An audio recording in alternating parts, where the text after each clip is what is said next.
You're watching KCCI 8 News. Remembering Johnny Orr.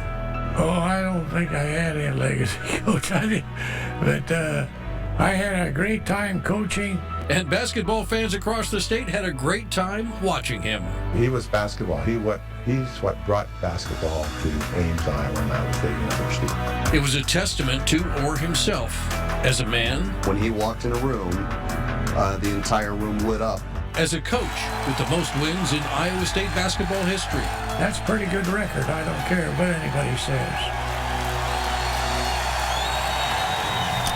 Good evening, everyone. Thank you for joining us. 466 career wins as a head basketball coach. And a whole lot of those were earned at Iowa State. We begin our look at Johnny Orr's legacy first with Scott Reister. Scott, it's going to be a lot of heavy hearts at Hilton. Tip-off just about 10 seconds away, I think, up there.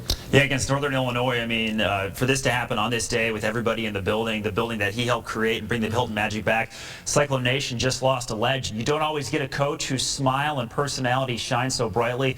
But that was Johnny Orr, and that was why so many people gravitated towards the man. Orr, who passed away today in Des Moines at the age of 86, got to come back for the Michigan game earlier this year. The crowd went nuts when he pumped his fist. He's the school's all-time winningest coach. He's also the all-time winningest coach at Michigan. He spent 14 years at Iowa State, brought the team back to national prominence, leading the Cyclones to a school record 6 NCAA championship appearances and 5 20-win seasons. He retired in 1994. Last summer, our Andy Garman asked Orr if he reminisced about the glory days. I think about it, and I got a lot of pictures. I got pictures on my walls and things like that remind me of the old times. But I think some of the big wins were against Kansas and, of course, Iowa, Northern Iowa, and Drake, and Iowa State. It was almost a must to win those games when you played against them. And we always had a good relationship with the coaches. Fred Hoiberg played for Orr. Hoiberg said today that, quote, he was my hero. We're going to have Hoiberg's full statement a bit later in sports, and we're going to get to interview Fred Hoiberg after tonight's game, of course, which just tipped off against NIU. All right, Scott, thank you. We continue our teammate coverage with Vanessa Pang live inside Hilton Coliseum at Johnny's. Vanessa?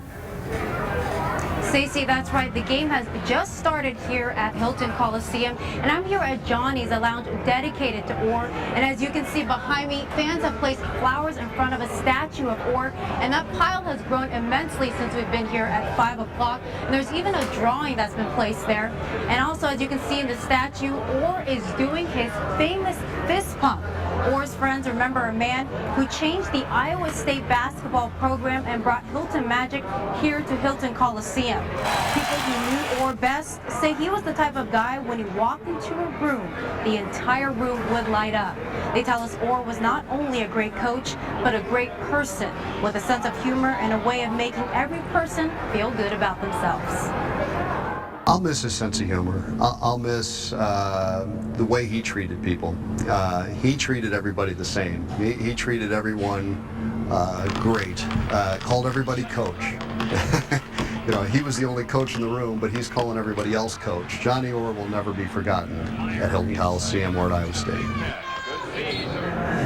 Wow, what an incredible man. Now, Ryan Smith, I understand you spoke to some fans. Now, what are they saying? Certainly heavy hearts, Vanessa, across Cyclone Nation, but really that passionate fist bump behind me says it all. Fans came out in droves during this late, great coach's tenure here at Iowa State University to watch him really do his Hilton magic. Now, fans and friends from across Ames community are celebrating the late legend in many different ways tonight at Wallabies. There's already a shrine of sorts dedicated to Coach Orr's many successes here at Iowa State University. The bar and grill features a portion of the original Hilton Coliseum court, signed, of course, by Johnny himself. The restaurant owner told me earlier this afternoon Coach Orr instilled a sense of pride back into Cyclone basketball.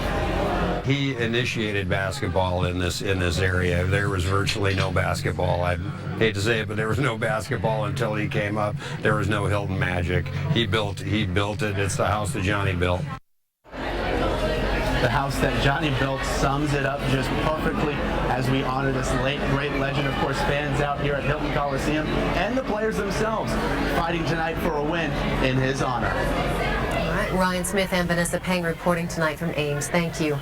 Johnny Orr's influence extended well beyond the basketball court. One of the most dramatic examples of that was in 1988 when the annual V-Show celebration got out of hand. The crowd of partying students turned into a crowd of rioters. Police were outnumbered and outmanned. That is, until they brought in the man himself, Johnny Orr. This is Coach Orr, the basketball coach.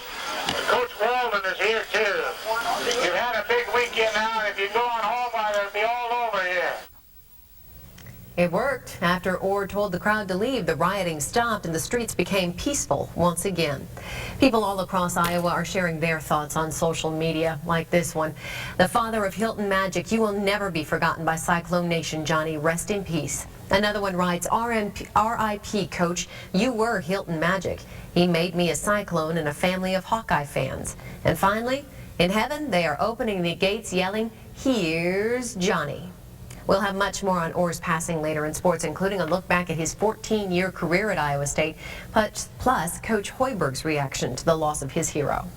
In other news this day, we have learned that Des Moines City Manager Rick Clark will be leaving that job sometime in the coming year. This develops after his wife, Mary Grace Harrington, has accepted a job in public radio in Cleveland, Ohio, and Clark says he plans to accompany her on that. He also has been city manager since 2006, but before that, he was a longtime assistant city manager for Des Moines. He says after 40 years of working for the city, it's in good shape after some difficult times like flooding and budget cuts. To see the city now sort of keeping its head above water and delivering services and doing the basic things that cities do, and yet with all this sort of vitality and investment going on, it's just great to see that. Clark also telling KCCI today he needs to confer with city council members before deciding specifics on departure dates, and that could be a few months down the road. Time to check in with Chief Meteorologist John McLaughlin now for our first look forecast. John. Chilly day here in central Iowa, a few floors starting around sunrise tomorrow.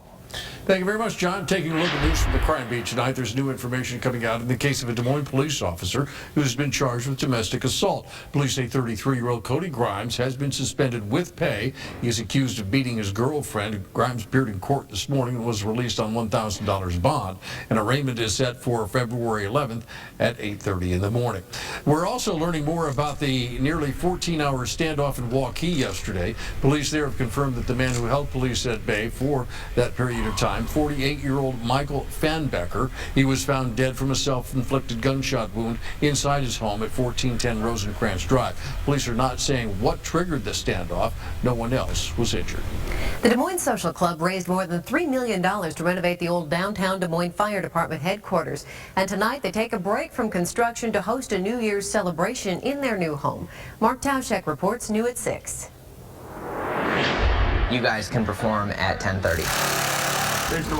And that was Mark Tauschek reporting. And by the way, tonight's event is sold out. Still ahead on KCCI 8 News at 6, from crazy weather, inspirational stories, and a devastating murder. It was a memorable year. We'll take a look back at the stories of 2013.